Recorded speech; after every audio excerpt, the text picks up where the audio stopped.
Chers compatriotes, le 16 septembre de chaque année, la communauté internationale célèbre la Journée internationale des Nations Unies sur la préservation et la protection de la couche d'ozone. En 2022, le thème retenu est le 35e anniversaire de la signature historique du protocole de Montréal, qui demeure à ce jour l'une des trop rares réussites internationales en matière de défense de l'environnement. La couche d'ozone, c'est ce bouclier fragile de gaz qui protège la vie sur Terre des effets nuisibles des rayons ultraviolets du soleil, ces fameux UV, responsables de nombreux cancers et du vieillissement accéléré de nos cellules.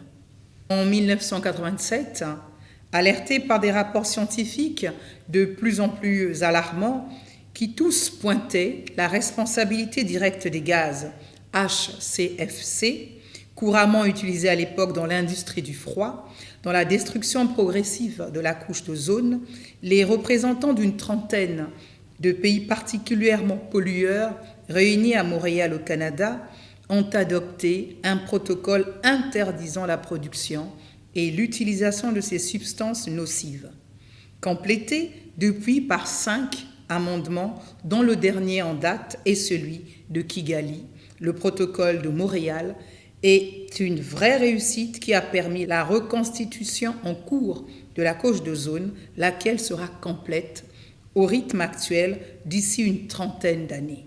Si le protocole de Montréal n'avait pas existé, il y aurait eu 60% d'ozone en moins au-dessus d'un pays comme le Congo, avec tout ce qu'implique une exposition dramatique des hommes, des animaux et de la nature aux rayons ultraviolets.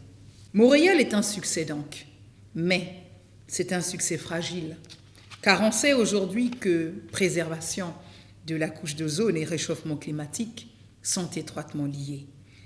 L'émission des gaz à effet de serre ayant sur l'un, comme sur l'autre, un effet négatif.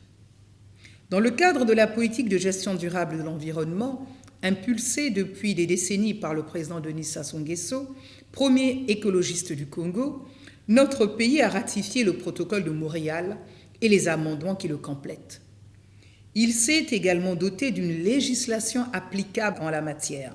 C'est pourquoi je lance ici une nouvelle fois un appel aux importateurs, aux commerçants, aux techniciens frigoristes et aux industriels du froid, afin qu'ils abandonnent définitivement l'usage des gaz HCFC, HFC et leurs mélanges respectifs au profit des gaz réfrigérants dits naturels qui n'ont d'impact négatif ni sur la couche d'ozone ni sur le climat.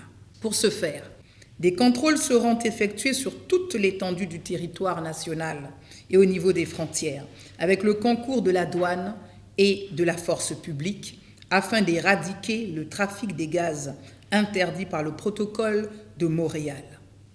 Pour ceux qui se livrent à ce genre de négoce illicite, comme d'ailleurs pour ceux qui croient pouvoir s'affranchir de l'obligation de réaliser et de faire valider une étude d'impact environnemental et social en préalable à tout projet susceptible d'affecter nos écosystèmes, le temps de l'impunité et de l'irresponsabilité doit cesser.